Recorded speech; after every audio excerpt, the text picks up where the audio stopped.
ಇನ್ನು ವಿಪಕ್ಷ ನಾಯಕರು ಇದೇ ವಿಷಯವನ್ನ ಹಿಡಿಕೊಂಡು ರಾಜ್ಯ ಕಾಂಗ್ರೆಸ್ ಸರ್ಕಾರಕ್ಕೆ ಚಾಟಿ ಬೀಸೋದಕ್ಕೆ ಮುಂದಾಗಿದ್ದಾರೆ. ಮಾಜಿ ಡಿಸಿಎಂ ಅಶ್ವಥ್ ನಾರಾಯಣ್ ಕೂಡ ರಿಯಾಕ್ಟ್ ಮಾಡಿದ್ದಾರೆ.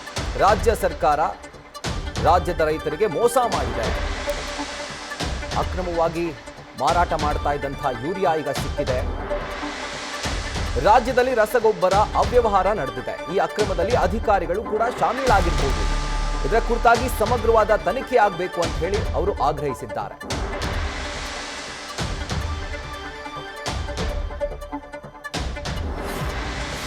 ಕರ್ನಾಟಕ ರಾಜ್ಯದಲ್ಲಿ ಏನೊಂದು ರಸಗೊಬ್ಬರದ ಕೊರತೆಯನ್ನ ಈ ಅವ್ಯವಹಾರಗಳ ಮಾಡೋ ಮೂಲಕ ಕೊರತೆಯನ್ನ ನಿರ್ಮಾಣ ಮಾಡಿರುವಂಥದ್ದು ಈ ಕಾಂಗ್ರೆಸ್ ಸರ್ಕಾರದ ಒಂದು ಅವಧಿಯಲ್ಲಿ. ಎಂದು ರಸಗೊಬ್ಬರದ ಕೊರತೆ ಎದ್ದು ಕಾಣುವಂಥದ್ದು ಯಾವತ್ತೂ ಆಗಿರಲಿಲ್ಲ. ಈ ರೀತಿ ಅವ್ಯವಹಾರಗಳನ್ನ, ದುರ್ಬಳಕೆಯನ್ನ,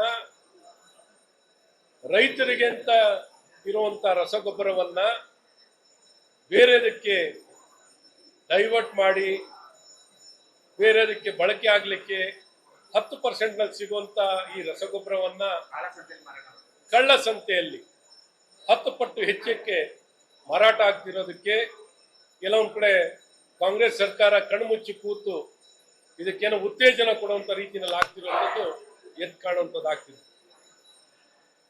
ಹಾಗಾಗಿ ರೈತರ ವಿಚಾರದಲ್ಲಿ ಯಾವಾಗಲೂ ಕಾಂಗ್ರೆಸ್ ಸರ್ಕಾರ ಕಡೆಗಣಿಸುವಂಥದ್ದು, ಅವರ ಹೆಸರಿನಲ್ಲಿ ಈ ರೀತಿ ಕಾಂಗ್ರೆಸ್ ಅವರು ದುರ್ಬಳಕೆಯನ್ನು ಮಾಡ್ತಿರುವಂಥದ್ದು ನಮಗೆ ಇಂಥೆಲ್ಲ ಘಟನೆಗಳ ಮೂಲಕ ಸ್ಪಷ್ಟವಾಗಿ ವ್ಯಕ್ತವಾಗ್ತಿದೆ. ಹಾಗಾಗಿ ಈ ಸಂದರ್ಭದಲ್ಲಿ ಅಂದು ನಾವೇನು ಆಪಾದನೆ ಮಾಡ್ತಿದ್ದೀವಿ, ನಾವೇನು ಆಪಾದನೆಯನ್ನು ಮಾಡಿದ್ದು ಸದನದ ಒಳಗೆ ಹೊರಗೆ ಎಲ್ಲ ಕಡೆನೂ ಆಗ ಹೇಳಲಾಗ್ತಿದ್ವಿ, ಇಲ್ಲ ಈ ರೀತಿ ಏನೂ ಆಗಿಲ್ಲ ಅಂತ. ಇವತ್ತು ಸಾಕ್ಷಿ ಸಮೇತವಾಗಿ ಸಿಗಾಕೋಗಿದೆ. ಈ ಕಳ್ಳ ಸಂಖ್ಯೆಯಲ್ಲಿ ಯಾರ್ಯಾರು ಭಾಗಿಗಳಿದ್ದಾರೆ ಅನ್ನೋದು ತನಿಖೆ ಆಗಬೇಕು. ತನಿಖೆ ಆಗಿ ಬಯಲಿಗೆ ಬರಬೇಕು, ಸ್ಪಷ್ಟವಾಗಿ ವ್ಯಕ್ತವಾಗಬೇಕು. ನ್ಯೂಸ್ ಫಸ್ಟ್ ನಿರ್ಭೀತಿಯಿಂದ ನಿಮ್ಮ ಪರವಾಗಿ.